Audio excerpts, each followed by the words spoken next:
நாம் இன்றைக்கி பார்க்க போகிறது பீட்ரூட் பராத்தா. இது வந்து சிம்பிளாக எப்படி செய்கிறதுன்னு பார்க்கலாம். அதுக்கு 2 கப் கோதுமை மாவு எடுத்துக்கலாம்.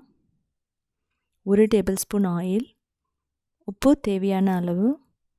இதை முதல்ல நல்லா மிக்ஸ் பண்ணிக்கணும். இதுக்கப்புறமா 1 கப் தண்ணி ஊற்றிக்கணும். அதாவது கொஞ்சம் கொஞ்சமாக ஊற்றிட்டு நல்லா ஒரு சாஃப்டான டோ மாதிரி பசைஞ்சுக்கோங்க. 2 கப்பு கோதுமை மாவுனா 1 கப் தண்ணி வந்து ரொம்ப பர்ஃபெக்டாக இருக்கும். இதே மெத்தடில் நீங்கள் சப்பாத்தி பண்ணி பாருங்கள். 2 கப் கோதுமை மாவுக்கு 1 கப் தண்ணி ஊற்றி பசைஞ்சால் ரொம்ப பர்ஃபெக்டாக சாஃப்டாக வரும். 1 டேபிள் ஸ்பூன் ஆயில் ஊற்றிட்டு ஒரு 20 நிமிஷம் நம்ம அப்படியே விட்டுறலாம். மூடி அப்படியே விட்டுருங்க. இதுக்கப்புறம் நம்ம உள்ளே வந்து பூர்ணம் வைக்க போகிறோம். அதாவது ஸ்டஃபிங்க்கு 2 டேபிள் ஸ்பூன் ஆயில், அதுக்கப்புறம் வந்து ஜீரகம். இதுக்கப்புறம் என்னென்னா வெங்காயம் வந்து நான் பொடி பொடியாக நறுக்கி வச்சுருக்கேன். பச்சை மிளகாய், இஞ்சி பூண்டு நான் துருவி வச்சுருக்கேன். இதெல்லாம் போட்டு நல்லா சாஃப்டாக வரைக்கும் வதக்கணும். வெங்காயம் வதங்குறதுக்காக நம்ம வந்து உப்பு போட்டுக்கலாம், மஞ்சள் தூள், அதுக்கப்புறம் பெருங்காயம். முதல்ல நல்லா மிக்ஸ் பண்ணிக்கலாம். இதுக்கப்புறம் வந்து கொத்தமல்லி பொடி, மிளகாய்த்தூள், கரம் மசாலா. அதுக்கப்புறம் நான் ஒரு பீட்ரூட்டை வந்து நல்லா வந்து ஃபைனாக துருவி வச்சுருக்கிறேன். அதை வந்து போட்டுட்டு ஒரு 2 நிமிஷம் அந்த பச்சை வாசனை போக வரைக்கும் நல்லா வதக்கலாம். இதுக்கு ஆயில் ரொம்ப தேவைப்படாது.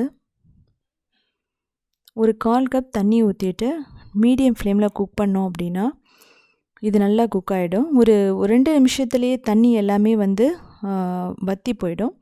இதுக்கப்புறமா ஃப்ளேவருக்காக 1 டேபிள் ஸ்பூன் கசூரி மேத்தி, அதுக்கப்புறம் 2 பாயில் பண்ண பொட்டேட்டோ.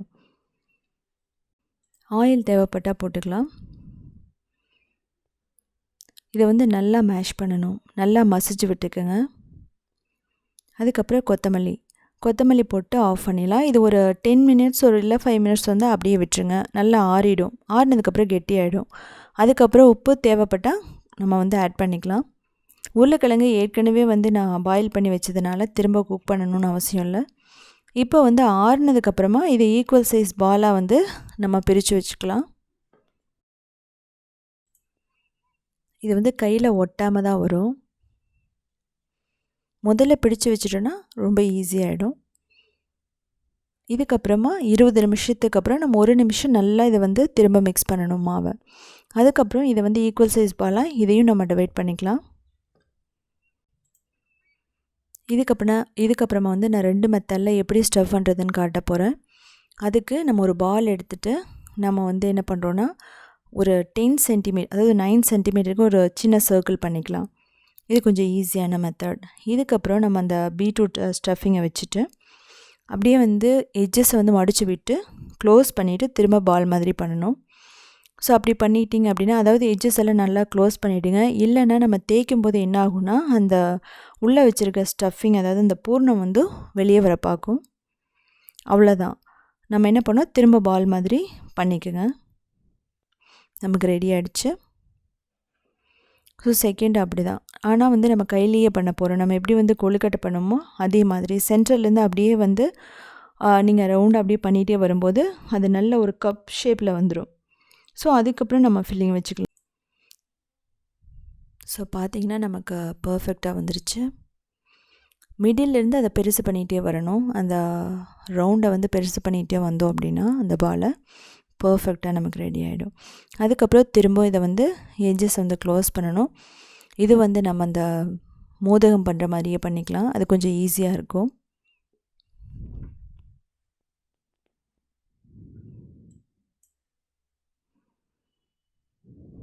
ஸோ எட்ஜஸ் எல்லாம் நல்லா சேல் பண்ணிக்கோங்க.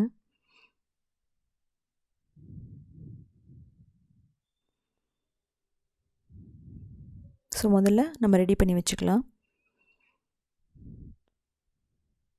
ஸோ முதல்ல எல்லாத்தையுமே வந்து ஸ்டஃப் பண்ணி ரெடி பண்ணி வச்சதுக்கப்புறமா அதுக்கப்புறம் நம்ம தேய்ச்சோன்னா நமக்கு கரெக்டாக இருக்கும்.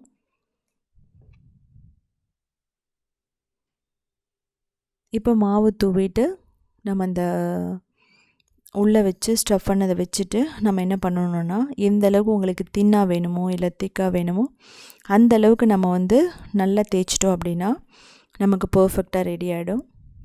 ஸோ நம்ம கரெக்டாக பண்ணும்போது என்ன ஆகுனா அது அந்த பூர்ணம் வந்து வெளியே வராது. இதே மெத்தடில் தான் நீங்கள் வந்து உருளைக்கிழங்கும் பண்ணலாம், பச்சை பட்டாணி பண்ணலாம், அதுக்கப்புறம் வந்து மூங் தால் பண்ணலாம். ஸோ இதே மாதிரியே வந்து நம்ம பன்னீர் பண்ணலாம். ஸோ நீங்கள் எல்லாமே இதே மெத்தடில் பண்ணி பாருங்கள். நான் வந்து நெக்ஸ்ட்டு நான் வீடியோ போடுறேன் எப்படி வந்து பண்ணுறதுன்னு சொல்லிட்டு. ஸோ இப்போ நமக்கு இந்த அளவுக்கு நமக்கு பர்ஃபெக்டாக இருக்கும். அதுக்கப்புறம் நம்ம தோசை தவா வந்து நல்லா சூடு பண்ணிவிட்டு 1 டேபிள் ஸ்பூன் ஆயில் போட்டுட்டு, அதுக்கப்புறம் பட்டர், அது 1 டீஸ்பூன் தான் நான் போட்டிருக்கேன். அது நல்லா வந்து கிறிஸ்ப் அண்ட் கோல்டன் ப்ரௌனாக வரணும்.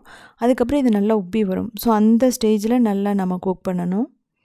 கடையில் பார்த்திங்கன்னா நிறையா பட்டரில் அப்படியே வந்து இதை வந்து குக் பண்ணுவாங்க. பட் அந்தளவுக்கு ஹெல்த்தியானதுன்னு சொல்ல முடியாது. பார்த்திங்கன்னா இது நல்லா உப்பி வந்துடுச்சு. ஸோ இதில் பார்த்திங்கன்னா உள்ளே வந்து அந்த பூர்ணம் இருக்கிறதே தெரியாது, ஸ்டஃபிங் இருக்கிறதே தெரியாது.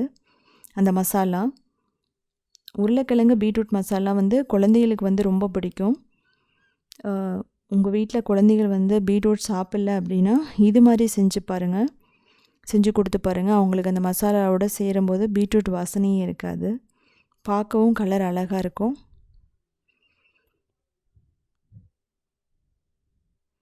ஸோ உங்களுக்கு பட்டரும் ஆயிலோ நீங்கள் வந்து பிடிக்கலன்னா நீங்கள் டைரெக்டாக வந்து அயன் தவாவில் போட்டுட்டு அப்படியே கூட நம்ம குக் பண்ணலாம்.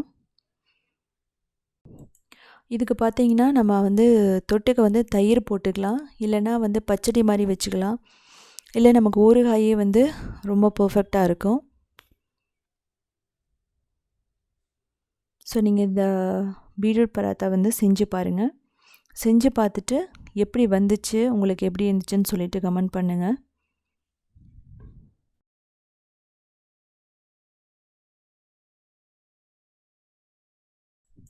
ஈஸியாக இருக்கணுங்கிறதுக்காக நான் செகண்ட் டைம் பராத்தா வந்து போடுறதையும் நான் காட்டியிருக்கேன். ஸோ பின்னாடி வந்து இதுக்கு தேவையான அளவு என்ன அப்படின்னு சொல்லிட்டு, இன்க்ரீடியன்ஸ் என்னன்னு சொல்லிட்டு அதுவும் வந்து நான் காட்டியிருக்கேன். இதுக்கப்புறமா வந்து இதனோட ஸ்டெப் பை ஸ்டெப் ஃபோட்டோஸ் வந்து நம்ம south indian foods.in வெப்சைட்டில் இருக்குது, அதுலேயும் நீங்கள் போய் பார்த்துக்கலாம்.